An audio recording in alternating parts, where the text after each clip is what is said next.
여러분은 지금 CBS 라디오 김현정의 뉴스쇼를 함께하고 계십니다.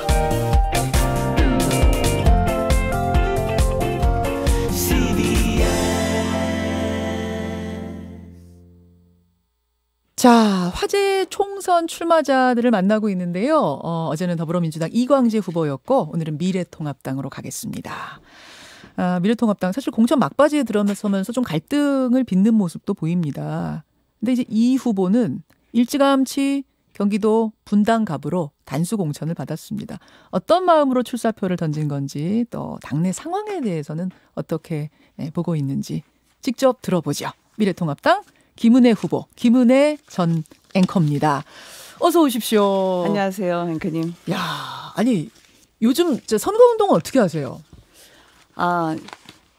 저희 지금 분당 갑 지역에서는요. 예. 조금 전에도 지금 서현동 확진자가 추가로 나왔다는 제가 뉴스를 확인을 했는데 거리에 나가면 주민분들을 거의 찾아볼 수가 없습니다. 많은 분들이 우려하시고 불안하셔서요. 그래서 유일하게 유권자분들을 만날 수 있는 곳이 있다면 약국 앞이에요. 워낙 오랫동안 그 추위에 많은 분들이 정말 100m 넘게 줄을 서 계시는데 그래봤자 이제 고작 천신만고 끝에 마스크 찾아 산만리 하는데 손에 쥐는 게 2장밖에 없거든요.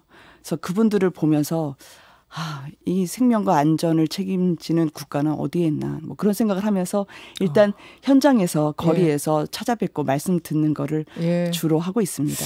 지금 첫 답변부터 현 정부에 대한 비판으로 미래통합당 후보답게 아니요 생활인으로서 누구나 느낄 수 있는 그런 고민일 거라 생각합니다. 저는 지금 제가 선거운동 질문을 왜 드렸냐면은 그 김은혜 후보가 비가 주룩주룩 내리는 날 대로변에 혼자 서서 차들이 쌩쌩 지나가는데 거기서 우비 입고 홀로 선거 운동하시는 모습이 굉장히 화제가 됐었어요. 그래서 TV 속에서 보던 그 우아하고 도도하고 그런 앵커의 이미지는 뭐 오간데 없고 상당히 다른 느낌이다. 저는 이런 느낌을 좀 받아서 안 어색하세요?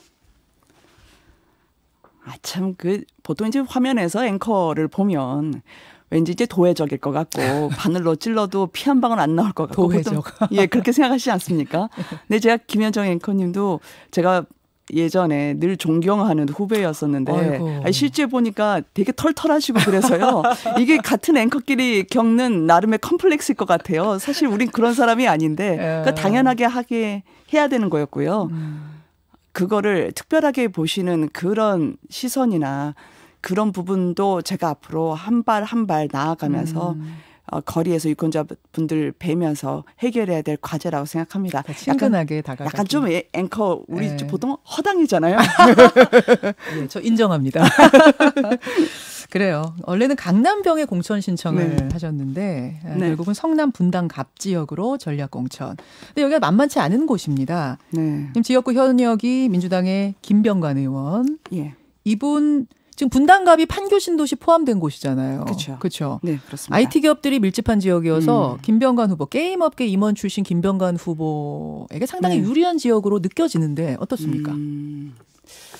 근데 이번 선거는요. 이게 특정 직업군 혹은 뭐 IT 기업과 거의 근무하시는 분들이 거기 많이 분당갑에 계시다고 해서 누가 유리하고 누가 불리하고 그렇게 미리 정하고 가는 거는 사실 적절하지 않다고 생각을 합니다.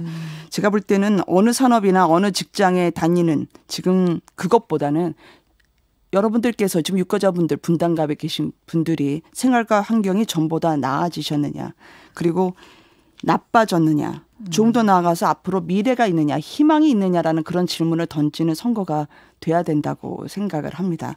그래서 지금의 상황 향후 미래를 쳐다본다면 많은 분들이 사실 우리 세대가 아닌 우리 아들 딸 세대가 오히려 더 못 살 수 있다는 우려를 하고 계시지 않습니까? 그러니까 문재인 정부가 말 그대로 이제 한 번도 경험하지 못한 나라를 우리에게 선사하는 거 아니냐라는 그런 희화화도 있었는데 그래서 저는 이번 선거가 문재인 정부에 대한 중간 평가의 성격을 갖고 있다고 말씀드리고 싶습니다. 물론 저는 상대당 후보와 정책적 측면에서 경쟁을 하겠지만 상대당 후보도 문재인 대통령께서 영입 2호로 데려오신 인재 아니었겠어요. 맞습니다. 그렇기 때문에 많은 분들에게 저는 묻고 싶습니다. 이번에 문재인 정부가 잘했다면 그 후보가 유리할 것이고요.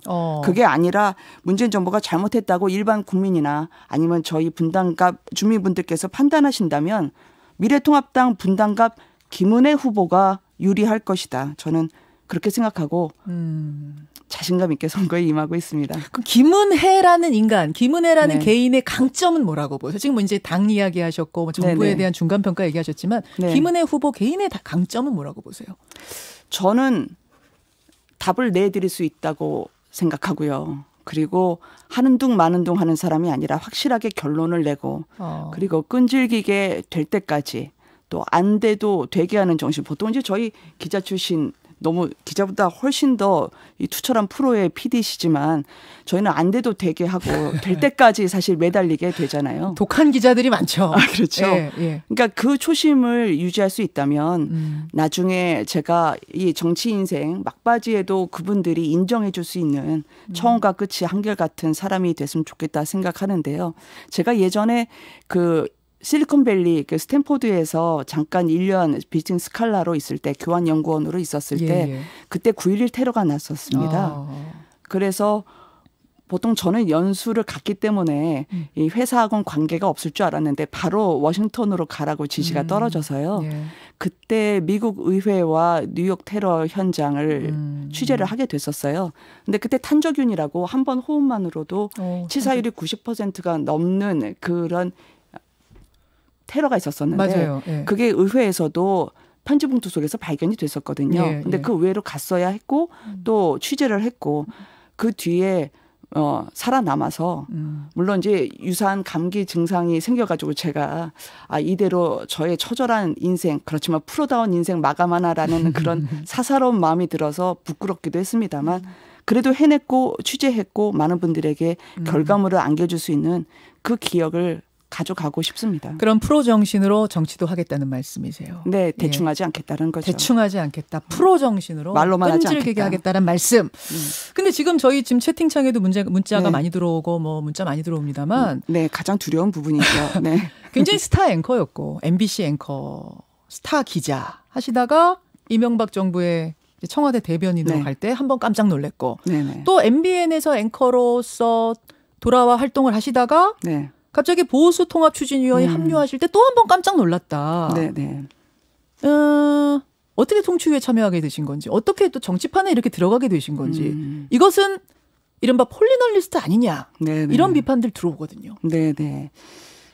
보통 이제 언론인 그리고 정치라는 영역에 대해서 이제 저는 이 부분을 반드시 선을 긋고 볼 수 있는 부분이 아닐 수도 있다고 생각합니다. 왜냐하면 결국 정치도 일반 국민들하고 같이 소통하고 공감대를 넓히는 작업 아니겠습니까? 그리고 앵커님도 그렇고 저도 경험을 한 거긴 하지만 이 언론인이 의견이 다를 부분이 있다면 예. 그거를 소통하고 설득하고 그리고 결국은 이 안에서 정치의 중요한 부분은 상대방과 함께 의견을 나누면서 같이 서 있는 방향 또 앞으로 바라볼 방향을 맞추는 거라고 생각을 합니다. 그런 의미에서 우리의 언론인으로서의 역할은 정치와 크게 다르지 않고 모든 것이 정치와 연관이 돼 있다고 생각을 하고요.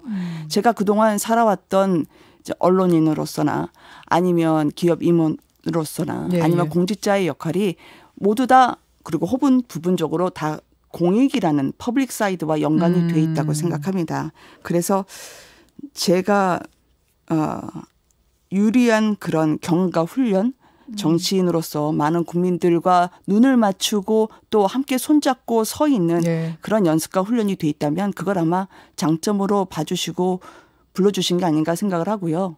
워낙 MBC 출신 분들이 지금 네. 의회에 많이 들어가 계세요. 많이 근데 하시죠. 예. 주로 민주당에 들어가 계시기 때문에 미래통합당에 이제 배현준 후보도 있고 저도 있고 MBC 출신이 있는데 이번에는 조금 유권자분들이 균형을 맞춰주셔서 균형을 맞추셨으면 좋겠다. 네, 아니, 미래통합당에서 김은혜를 그 김영호 위원장이 이끄는 네. 통추위에는 어떻게 들어가게 되신 거예요? 원래 그러면 정치권하고 계속 뭔가 좀 이렇게 뭐 연락도 취하시고 이런 게 있었던 거예요? 저는 의도를 갖거나 예. 목적을 가지고 이렇게 특별하게 무슨 사명감으로 예. 갔다기보다는 생활인으로서 살면서 그리고 직업을 제가 갖고 있으면서 이제는 변하지 않으면 안 되겠다라는 생각을 가졌습니다. 왜냐하면 국민분들이 보실 때 저도 아까 깜짝 놀랐는데요. 새벽에도 만난 분들이 그랬고 어제도 제가 이제 말씀하셨던 그 퇴근길에 시민분들께 이제 도로에서 이제 인사를 드리는데 한 청년분을 만나 뵀어요. 그래서 그 청년분이 저한테 조국 전 장관 이야기를 했었습니다. 왜냐하면 제가 볼 땐 청년들에게 노력과 공정, 특히 노력하면 이루어진다라는 것, 그리고 공정하고 정의로운 사회라는 단어가 오래전에 잊혀진 것 같더라고요.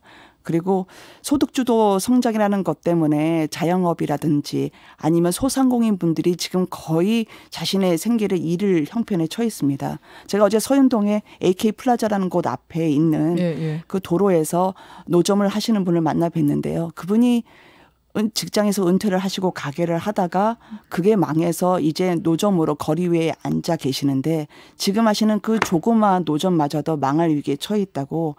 더군다나 코로나 때문에 많은 분들이 붐비던 상가 거리가 한산해졌어요.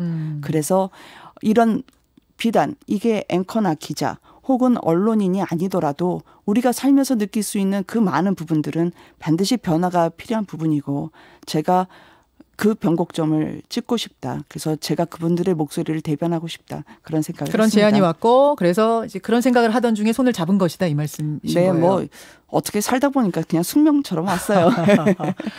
자, 그렇게 해서 이제 보수 통합에 참여했다가 지금의 미래통합당 후보까지 되신 건데 지금 미래통합당 공천 막바지 단계에 들어서면서 갈등이 조금씩 드러나고 있습니다. 어제 황교안 대표가 공천 심사 결과를 일부 재검토해야 된다 이런 의견을 냈고 홍준표 전 대표는 양아들 공천, 뭐 양아치 공천, 막천 이런 비판까지 하면서 나는 그럼 무소속 출마하겠다 이런 얘기했거든요. 이 돌아가는 판은 어떻게 보십니까?